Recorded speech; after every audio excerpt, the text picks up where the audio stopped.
देख रहे हैं न्यूज़ वन इंडिया। मैं हूं आपके साथ उन्नति भटनागर। राजधानी दिल्ली में आज झमाझम बारिश हो रही है। यहां अगले 3 दिन तक बारिश को लेकर अलर्ट जारी किया गया है। तस्वीरें सामने आई हैं कि किस तरह से बारिश और जलभराव से लोग जूझते नजर आ रहे हैं। मौसम विभाग का कहना है कि दिल्ली में लगातार बारिश की स्थिति बनी रहेगी।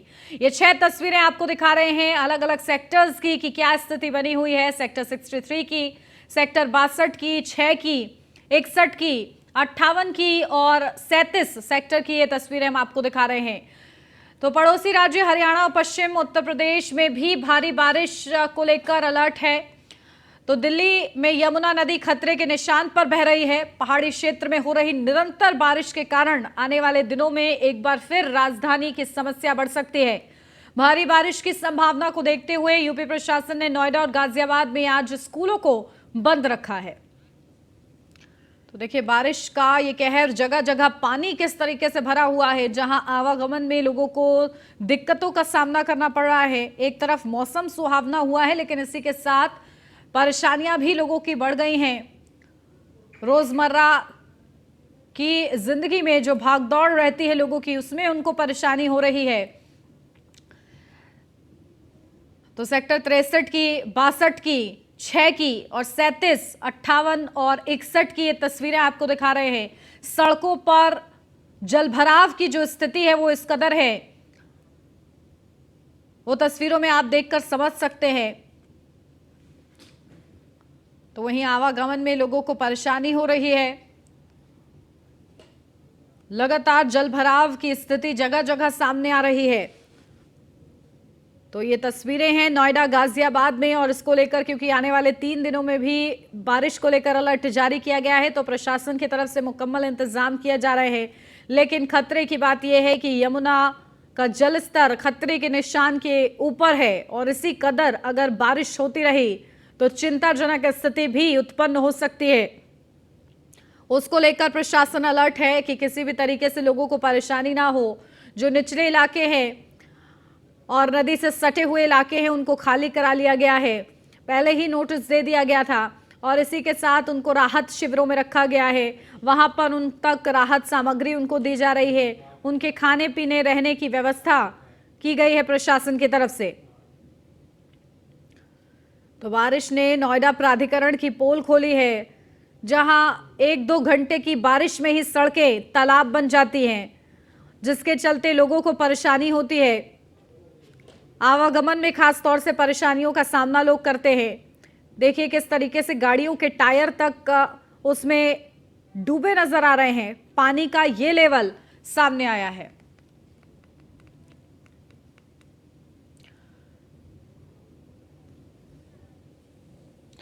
चलिए हमारे संवाददाता ग्राउंड जीरो से हमारे साथ जुड़ गए, सीधा उन्हीं का रुख करते हैं। पीयूष तिवारी दिल्ली से हमारे साथ जुड़ गए, निशांत शर्मा नोएडा से हमारे साथ जुड़ गए हैं, अतुल शर्मा मेरठ से हमारे संवाददाता हमारे साथ जुड़ गए हैं।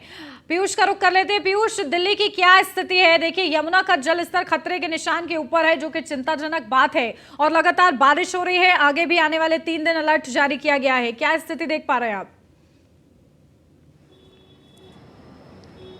देखिए अगर हम बात करें तो बीते 3 से 4 दिनों की बात करें तो कहीं ना कहीं दिल्ली वासियों को राहत मिली थी। यानी कि जलभराव की जो समस्या थी वो कहीं ना कहीं धीरे धीरे समाप्त होने लगी थी। लेकिन एक बार फिर आज सुबह से ही तेज बारिश हो रही है। अभी भी फिलहाल हल्की हल्की बारिश हो रही है, रुक रुक कर बारिश हो रही है। करीब 3 घंटे तक सुबह में लगातार बारिश हुई है। अगर हम यमुना का जलस्तर की बात करें तो 205 मीटर के आसपास जो वार्निंग लेवल उसके ऊपर यमुना का जलस्तर फिलहाल बना हुआ है। मौसम विभाग का जिस तरीके से कहना है कि आने वाले 3 से 4 दिनों तक इसी तरीके की स्थिति बनी रहेगी, यानी कि रुक रुक कर तेज बारिश होती रहेगी। अगर ऐसी बारिश होती है तो निश्चित रूप से एक बार फिर दिल्ली में समस्याएं बढ़ जाएंगी। चूंकि ये 3 घंटे की बारिश भी हुई है तो दिल्ली के अलग अलग इलाके पूरी तरीके से जलमग्न हो गए हैं। हालांकि स्थितियां वो नहीं बनी है जो हाल फिलहाल में दिल्ली में देखने को मिली थी। लेकिन सबसे बड़ी बात है कि सफदरजंग की अगर हम बात करें तो करीब 36.5 mm तक बारिश हुई है। वहीं मयूर विहार में इससे ज्यादा 110 mm के आसपास जो बारिश है वो कहीं ना कहीं हुई है।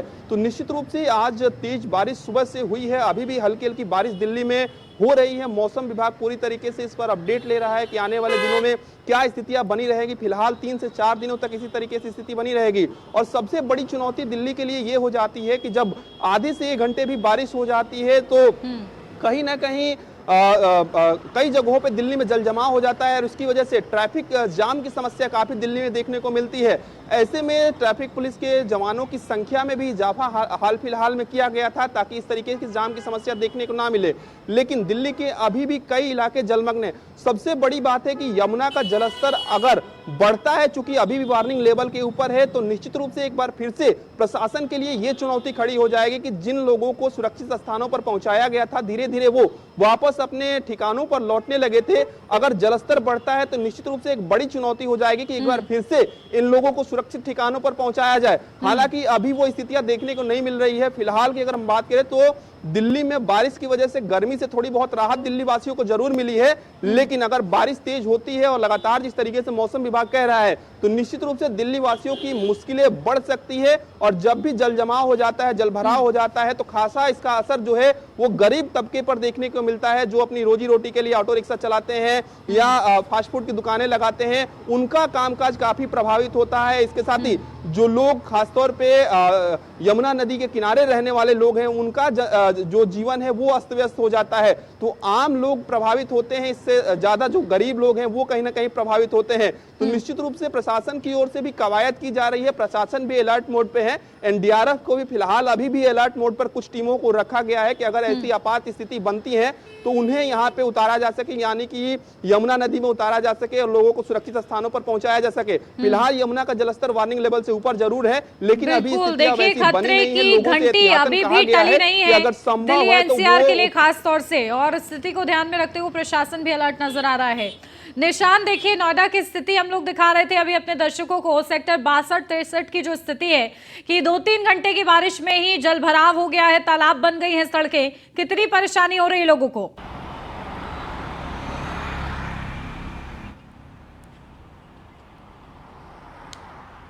देखिए उन्नति सबसे बड़ी बात है कि जब हल्की फुल्की बारिश हो जाती है और कहीं ना कहीं नोएडा की सड़कों पर जल भराव हो जाता है, नोएडा की सड़कें तालाब दिखने लगती है। और कहीं ना कहीं जैसे बीते दिन की बात करें तो हल्की फुल्की बारिश हुई और कहीं ना कहीं कल से ही तालाब बनने लगी सड़कें। हालांकि सुबह से ही तड़के से ही लगातार बारिश हो रही है और बारिश होने के कारण कहीं ना कहीं पूरा नोएडा, ग्रेटर नोएडा, आसपास के इलाके जलमग्न हो गए हैं। और कहीं ना कहीं सड़कों पर पानी भरने की वजह से यातायात को लेकर तमाम तरीके की दिक्कतें आ रही हैं, क्योंकि लोग सुबह ड्यूटी जाने वाले लोग जो होते हैं उसकी वजह से जाम लग रहा है, कहीं ना कहीं बड़ी परेशानियों का सामना करना पड़ा। हालांकि नोएडा इलाके की बात करें, नोएडा ग्रेटर नोएडा इलाके की बात करें तो कहीं ना कहीं जिस तरीके से देखा जाए, एक तरफ हिंदन नदी के किनारे जो लोग रह रहे हैं उसका जल स्तर लगातार हिंदन नदी का बढ़ रहा है और जिसकी वजह से लगातार लोग प्रभावित हो रहे हैं। और कहीं ना कहीं जिसको लेकर जिससे पहले न्यूज़ वन इंडिया ने खबर दिखाई थी, प्रभावित लोगों को फंसते हुए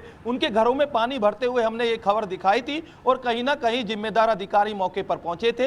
हालांकि उनको रेस्क्यू कर बचाया जा रहा है। हालांकि जिस तरीके से देखा जाए कि एक तरफ बरसात हो रही है, वर्षा हो रही है, पानी हो रही है और नोएडा की सड़कों पर जलभराव हो रहा है और कहीं ना कहीं जिस तरीके से देखा जाए कि हिंदन नदी का जलस्तर लगातार बढ़ रहा है और बारिश की वजह से अब जलस्तर की जो मात्रा है वो कहीं ना कहीं ज्यादा होगी और जिसकी वजह से जो लोग प्रभावित हो रहे हैं कहीं ना कहीं उनके लिए चिंता का एक विषय बना हुआ है। और जिस तरीके से ये भी देखा जाए कि यातायात संबंधित जो समस्या है वो कहीं ना कहीं ज्यादा बढ़ रही है। हालांकि नोएडा प्राधिकरण या ग्रेटर नोएडा प्राधिकरण की खासकर हम बात करें, जिस तरीके से प्रशासन बात करता है, दावों की बात करता है, मानसून से पहले तमाम दावे किए जाते हैं, बड़े बड़े अधिकारी मौके पर पहुंचते हैं, निरीक्षण किया जाता है, तमाम टेंडर दिए जाते हैं, साफ सफाई की बात की जाती है और जो जो कड़े वादे किए जाते हैं वो कागजों में रह जाते हैं। हालांकि इन बरसात के कारण कहीं ना कहीं जो नोएडा प्राधिकरण के दावे होते हैं वो पूरी तरीके से चकमचूर हो जाते हैं। हालांकि जिस तरीके से बरसात हो रही है,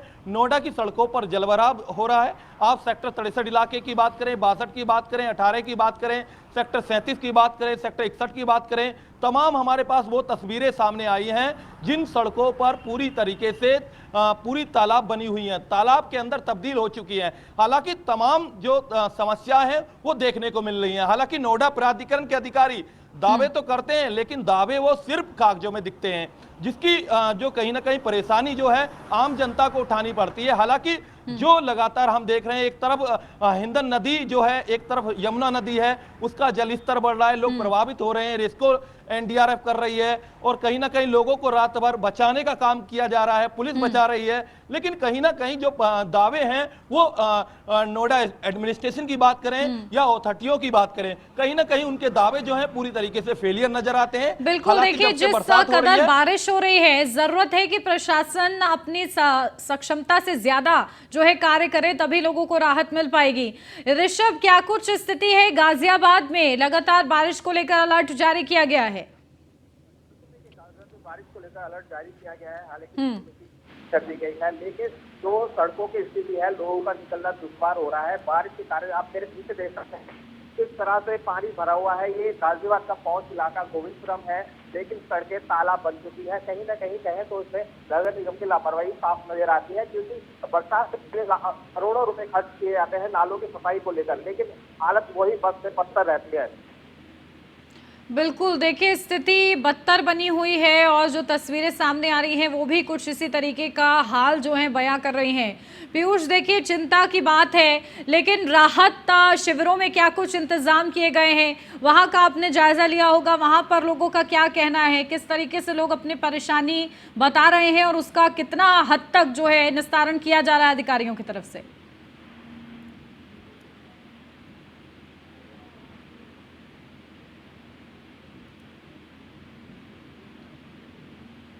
पीयूष, मेरी आवाज मिल पा रही है आपको?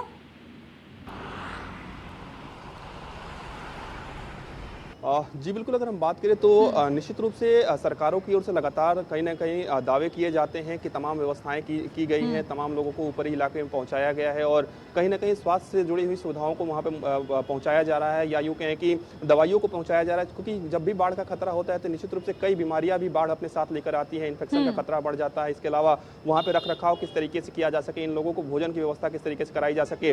चूंकि हाल फिलहाल में जब यमुना का जलस्तर पूरी तरीके से ज़्यादा बढ़ गया था और कई इलाकों में बाढ़ की स्थिति बन गई थी, तब आपने देखा कि तमाम जो लोग हैं उनको ऊपरी इलाके में पहुंचाया गया था। उस दौरान से ही कहीं ना कई जगहों पे अभी भी जो शिविर है वो चल रहे हैं, क्योंकि प्रशासन का ये मानना है कि चूंकि अभी भी खतरा टला नहीं है, अभी भी अगर जलस्तर बढ़ता है तो निश्चित रूप से एक बार फिर से अगर वहां पे पहुंचाया जाता है, यानी कि इनको पहले वाले ठिकाने जहां पे ये लोग रहते थे वहां पहुंचाया जाता है, एक बार फिर से इन्हें सुरक्षित स्थानों पर पहुंचाना पड़ेगा। ऐसे में करीब आधे से अधिक लोग अभी भी ऊपरी इलाके में मौजूद हैं, यानी कि जहां पे शिविर लगाया गया है या यूं कहें कि जहां पे व्यवस्थाएं प्रशासन की ओर से की गई है वहां पे अभी भी लोग मौजूद हैं। हालांकि उन लोगों को काफी परेशानी हो रही है। लोगों से जब हमने बातचीत की तो सीधे तौर पे उन्होंने कहा कि प्रशासन तो दावे कर रहा है कि हम यहाँ पे व्यवस्थाएं कर रहे हैं, लेकिन जो दावे कर रहा है उस तरीके से यहाँ पे व्यवस्थाएं नहीं की गई है। ना समय से खाना मिल पा रहा है, ना दवाइयाँ मिल पा रही हैं। हालांकि तमाम जो समाज सेवी संगठन है वो खाना लेकर जा रहे हैं इन लोगों के बीच में। और सबसे बड़ी चुनौती हो जाती है कि जो लोग इससे प्रभावित है, खासतौर पे बाढ़ से जो प्रभावित है, खासतौर पे जिन लोगों को अपना ठिकाना बदलना पड़ा है, वो ना सिर्फ रोजी रोटी खाने के लिए मजबूर है, बल्कि कमाने के लिए भी काफ़ी उनको दिक्कतों का सामना करना पड़ रहा है। क्योंकि ये ऐसे लोग हैं जो रिक्शा चलाते हैं, जो ई रिक्शा चलाते हैं, जो ऑटो चलाते हैं, और इनके ई रिक्शा ऑटो जब बाढ़ आई थी तब डूब गए थे और कहीं ना कहीं अभी भी वो ठीक नहीं हो पाए हैं। कई के जो ऑटो हैं अभी भी खराब पड़े हैं। तो निश्चित रूप से कई समस्याएं इन लोगों के समक्ष आई हैं। ऐसे में जब आज सुबह से ही बारिश हो रही है, अभी भी फिलहाल दिल्ली में हल्की हल्की बारिश पड़ रही है, तो निश्चित रूप से मौसम विभाग का कहना है कि 3 से 4 दिनों तक यही स्थितियां बनी रहेगी। अगर ये स्थिति बनती है तो एक बार फिर दिल्ली वासियों के लिए मुसीबतें खड़ी हो जाएंगी, क्योंकि दिल्ली में आपने देखा कि जब भी करीब आधे घंटे भी तेज बारिश हो जाए तो दिल्ली के कई इलाके जलमग्न हो जाते हैं और इसका सीधा असर कहीं ना कहीं ट्रैफिक पर देखने को मिलता है और आम जनजीवन पर देखने को मिलता है। और ऐसे में लगातार मौसम विभाग यही कह रहा है कि आने वाले दिनों में रुक रुक कर तेज जो बारिश है वो हो सकती है। प्रशासन की ओर से कहीं ना कहीं व्यवस्थाएं की जा रही है, प्रशासन दावे कर रहा है, लेकिन जो लोग इससे प्रभावित हैं उनका तौर पे कहना है कि प्रशासन के दावों में उतना कहीं ना कहीं जो दावे कर रहा है वो उतना प्रभावी नहीं है। तो देखिए आर्थिक तंगी भी कभी सामना लोगों को करना पड़ता है, क्योंकि जो बाढ़ से प्रभावित होते हैं खासतौर से उनको इन परेशानियों का सामना करना पड़ता है। ठीक है, आप बने रहिए हमारे साथ। मेरठ से अतुल शर्मा भी हमारे साथ जुड़े हुए हैं। अतुल, मेरठ की क्या स्थिति है? प्रशासन कितना अलर्ट है वहां पर?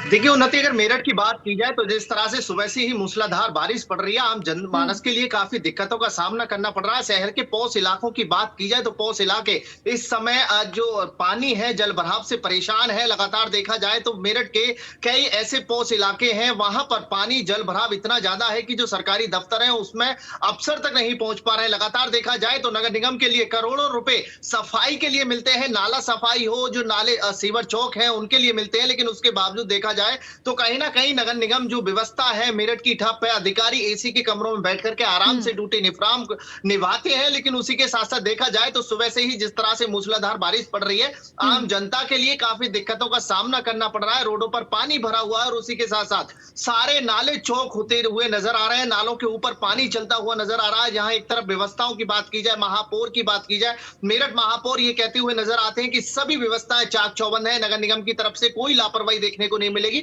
लेकिन उसके बावजूद देखा जाए तो मेरठ के अंदर पौष इलाके हो, सरकारी दफ्तर हो, सभी में जल भराव जैसी समस्याओं का सामना करना पड़ रहा है। फरियादी अपनी फरियाद लेकर सरकारी दफ्तरों में नहीं पहुंच पा रहे हैं, क्योंकि सुबह से ही तेज बारिश है और तेज बारिश के चलते सभी सरकारी दफ्तरों में जल भराव जैसी समस्याओं का सामना करना पड़ रहा है। वहीं जो सरकारी अफसर है वो भी नहीं पहुंच पा रहे। थाने दीवाने की बात की जाए तो पुलिसकर्मी भी थानों में नहीं पहुंच पा रहे हैं। लगातार देखा जाए सुबह से ही जिस तरह से 4 से 5 घंटा बारिश हो चुकी है, अभी तक पड़ रही है। फिलहाल की स्थिति की बात की जाए तो रिमझिम बारिश जिस तरह से रोडों पर नजर आ रही है, लोग घर से बाहर नहीं निकल पा रहे हैं। तिहाड़ी मजदूर, देखिए जो मजदूर डेली का लाना और खाना रहता है उनके लिए काफी दिक्कतों का सामना करना पड़ रहा है। उसी के साथ साथ देखा जाए तो मेरठ में जिस तरह से नगर निगम की चाक चौबंद व्यवस्थाओं की जो बात कही जाती थी, दावे किए जाते थे, वो सभी हवाई देखने को मिले हैं। लगातार देखा जाए तो कहीं ना कहीं शहर के अंदर जल भराव की समस्या से लोगों को काफी तकलीफें हो रही हैं।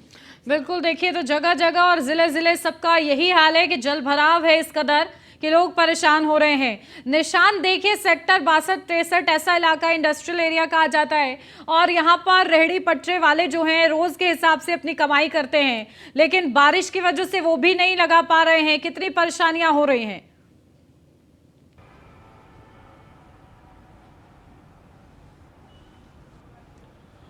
देखिए उन्नति, सबसे बड़ी बात है कि जो मजदूर क्लास का जो आदमी है वो कहीं ना कहीं वो सबसे ज्यादा उसका लॉस है, वो परेशान है।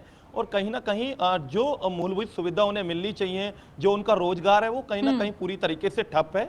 हालांकि स्थिति ये भी देखा जाए कि लोग जो प्रतिदिन जो ऑफिस जाने वाले लोग हैं वो कहीं ना कहीं घर में बैठना पड़ रहा है, मजबूर होने के कारण उन्हें घर में बैठना पड़ रहा है, क्योंकि लोग सड़कों पर पूरी तरीके से जलमग्न है। यातायात संबंधित कहीं ना कहीं बड़ी दिक्कतें हो रही हैं और जिस तरीके से जो दावे अथॉरिटी द्वारा किए जाते हैं या जितने भी प्रशासनिक दावे होते हैं वो कहीं ना कहीं पूरी तरीके से फेल है। हालांकि सड़कों का हालात ये हो चुका है कि कहीं ना कहीं जल स्तर से पूरी तरीके से भरमार की तरह, पानी की तरह से भर चुकी हैं और कहीं ना कहीं जिस तरीके से देखा जाए हल्की फुल्की बारिश के बाद और सड़कें जो है तालाब की तरह तब्दील हो जाती हैं। और एक तरफ ये भी देखा जा रहा है कि हिंदन नदी का लगातार जलस्तर बढ़ रहा है, लोग प्रभावित हो रहे हैं। जितने भी हिंदन नदी किनारे जो लोग हैं डूब क्षेत्र में, चाहे छिजारसी की बात करें, चोटपुर की बात करें, महललपुर की बात करें, गढ़ी की बात करें, कहीं ना कहीं हैवतपुर की बात करें, कुलेसरा की बात करें, बागपत से लेकर गाजियाबाद, बागपत, नोएडा, इन इलाकों से जब हिंदन गुजरती है, कहीं ना कहीं उन इलाकों के दाएं और बाएं में दोनों किनारे पर लोगों ने अपने घर बना रखे हैं और लोगों का यही सपना होता है एक घर बन जाए और सस्ते दामों के साथ उन्होंने अपने प्लॉट बनाए। और लगातार जल स्तर जब बढ़ा तो लोगों के घर में पानी घुस गया। हालांकि ये स्थिति बहुत ज्यादा भयानक हो चुकी है, लगातार जल स्तर बढ़ रहा है और दूसरी तरफ से बरसात जब बारिश हो रही है तो कहीं ना कहीं नोएडा के नालों की साफ सफाई ना होने के कारण, तमाम दिक्कतें होने के कारण वो कहीं ना कहीं जल स्तर जो है लगातार हिंदन की तरफ बढ़ रहा है, यमुना की तरफ बढ़ रहा है और कहीं ना कहीं जो बाढ़ का स्तर है वो लोग ज्यादा प्रभावित होंगे इससे और कहीं ना कहीं लोगों के लिए एक चिंता बना हुआ है, चिंता का विषय है। अब इससे प्रशासन और नोएडा अथॉरिटी या ग्रेटर नोएडा अथॉरिटी किस तरीके से लोगों को बचा पाते हैं, किस तरीके से, जैसा देखा जा रहा है कि बीती रात में पुलिस के लोग, नोएडा पुलिस के लोग, एनडीआरएफ के लोग लगातार रेस्क्यू कर रहे हैं, लगातार लोगों को बचाने का प्रयास कर रहे हैं। हालांकि इस बरसात की वजह से प्रशासन और एडमिनिस्ट्रेशन जो नोएडा अथॉरिटी है उसकी पोल साफ खुलती हुई दिखाई दे रही है। वो कागजों में कहीं ना कहीं वो दावे तो करते हैं, मानसून के, साफ सफाई के करोड़ों रुपए का टेंडर दिया जाता है, लेकिन जमीनी हकीकत कहीं ना कहीं साफ तौर पर देखी जा सकती है। जिस तरीके से नोएडा की सड़कों पर तालाब में तब्दील हो गई है और कहीं ना कहीं प्राधिकरण की पोल खुलती है इस बात से। बिल्कुल ठीक है, आप सभी हमारे साथ बने रहिए क्योंकि लगातार स्थिति जो है चिंताजनक बनी हुई है। पीयूष, आप हमारे साथ बने रहिए।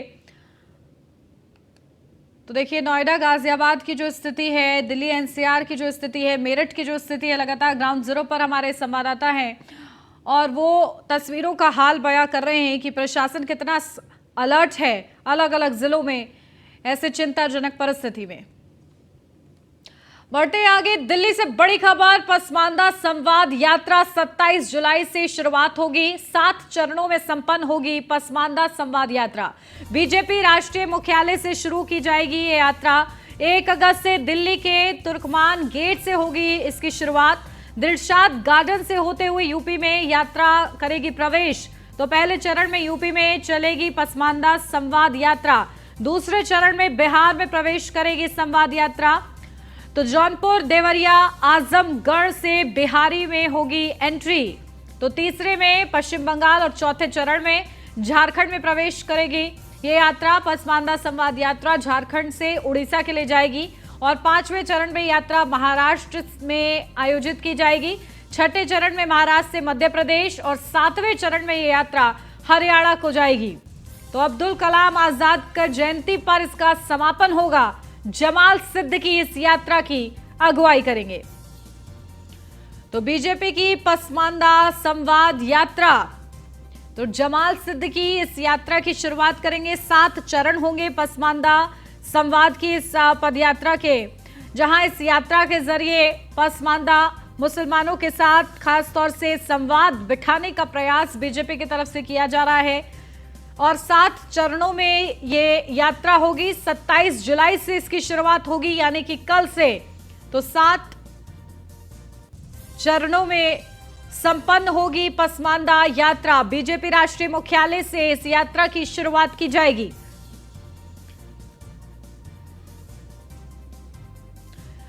अपडेट ले लेते हैं, हमारे संवाददाता मनीष मिश्रा हमारे साथ जुड़ गए हैं। पीयूष भी हमारे संवाददाता बने हुए हैं। मनीष, क्या कुछ अपडेट मिल रही है बीजेपी की पसमानदा संवाद यात्रा? देखिए, कल से इसकी शुरुआत हो रही है, 7 चरण होंगे, क्या कुछ और जानकारी? देखिए, हाँ, निश्चित तौर से आपको बता दूं कि कल से पूर्व राष्ट्रपति अब्दुल कलाम आजाद की पुण्यतिथि पे इस यात्रा की शुरुआत की जा रही है और पसमानदा को मुख्य समाज से जोड़ने की जो कवायद की जा रही थी, जो उत्तर प्रदेश में लगातार जारी थी, हमने देखा था। चाहे पसमानदा समाज की जितने भी स्नेह मिलन पहले यात्राएं से पहले बैठक भी की गई थी, सम्मेलन कराए गए थे जो कि पश्चिमी उत्तर प्रदेश में कराए गए थे। अब इसके स्नेह मिलन यात्रा की शुरुआत की जा रही है। कल जेपी नड्डा जो कि राष्ट्रीय अध्यक्ष हैं वो इसकी हरी झंडी दिखा के इसको शुरुआत करेंगे और 1 अगस्त के ये गाजियाबाद पहुंचेगी। माना जा रहा है कि उत्तर प्रदेश में पश्चिमी उत्तर प्रदेश से लेकर पूर्वांचल तक के 25 लोकसभा सीटें से होती हुई निकलेगी और ये वो सीटें होंगी जहां पे मुस्लिम बहुल समाज है, जहां पे माना जाता है कि जो मुस्लिम समाज है जिसमें पसमानदा समाज आते हैं वो वहां पे बहुल मात्रा में शामिल हैं। तो उन क्षेत्रों से होती हुई निकलेगी। उसके बाद ये बिहार होते हुए, तेलंगाना होते हुए और महाराष्ट्र होते हुए हरियाणा की तरफ आएगी। तो पूरी यात्रा की रूपरेखा तैयार की गई है। अब कल माना जा रहा है कि कल 27 तारीख जो जब इसको राष्ट्रीय अध्यक्ष हरी झंडी दिखाएंगे, उसके बाद पश्चिमी उत्तर प्रदेश से लेके पसमानदा समाज को एक बार फिर से उत्तर प्रदेश की तरह बिल्कुल, देखिए, इस यात्रा की शुरुआत के साथ ही संवाद बिठाने का प्रयास, जो उद्देश्य रखा गया है, वो किया जाएगा। पीयूष, क्या कुछ जानकारी मिल रही है? देखिए, 7 चरणों में ये यात्रा होगी और किस तरीके से सहयोग मिलने की संभावना है? कौन कौन खास लोग इस यात्रा से जुड़े रहेंगे?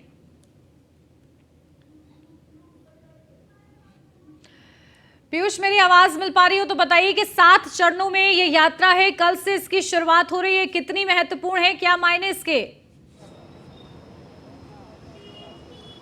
बिल्कुल, अगर हम बात करें तो भारतीय जनता पार्टी सीधे तौर पे कहती है कि सबका साथ सबका विकास हो। चुकी 2024 के चुनाव नजदीक आ रहे हैं, आपने देखा कि पिछले साल की अगर हम बात करें तो लगातार एक के बाद एक पसमानदा मुस्लिमों को अपने साथ लाने की कवायद भारतीय जनता पार्टी की ओर से की गई थी। कई बड़ी बैठकें उत्तर प्रदेश के साथ साथ देश के अलग अलग इलाकों में की गई थी और इसी कड़ी में कहीं ना कहीं पसमानदा समाज को साधने के लिए, मुस्लिम समाज को साधने के लिए भारतीय जनता पार्टी की ओर से एक यात्रा जो है वो निकाली जा रही है। 7 चरण होंगे इस यात्रा के और सबसे खास बात है कि पूर्व राष्ट्रपति एपीजे अब्दुल कलाम की पुण्यतिथि से इसकी शुरुआत हो रही है और जो इसका समापन इनकी जयंती पर होगी। और इस दौरान अगर हम बात करें तो तमाम शहरों की बात करें, तमाम राज्यों की बात करें, वहां पे यही यात्रा जाएगी। खासतौर पर अगर हम बात करें महाराष्ट्र की बात करें, मध्य प्रदेश की बात करें, पश्चिम बंगाल की बात करें, उत्तर प्रदेश की बात करें, इन जगहों पर ही कहीं ना कहीं ये यात्रा जाएगी और एक मैसेज देने की कोशिश की जाएगी कि जिस भारतीय जनता पार्टी पर अक्सर विपक्ष आरोप लगाता है कि भारतीय जनता पार्टी कि मुस्लिम विरोधी है। हालांकि तमाम जो चुनाव हुए इसमें ऐसी इस तरीके की चीजें देखने को नहीं मिली। तमाम जो मुस्लिम समाज के लोग हैं उन्होंने बढ़ चढ़कर भारतीय जनता पार्टी को वोट भी दिया था और इसके दावे भी भारतीय जनता पार्टी करती है। लेकिन भारतीय जनता पार्टी इस बार चाहती है कि पूरी तरीके से विपक्ष जिसको बिल्कुल, अपना देखिए वोट बैंक सबका मानता साथ सबका विश्वास विकास का जो संकल्प है किस तरीके से इस यात्रा के माध्यम से आगे बढ़ाया जाता है ये देखना होगा। आप दोनों ही बने रहिएगा हमारे साथ, लौटती हूं आपके पास। यार रुक रहे एक क्षण से ब्रेक के लिए, जल्द हाजिर होते हैं, आप बने रहिए न्यूज़ 1 इंडिया के साथ।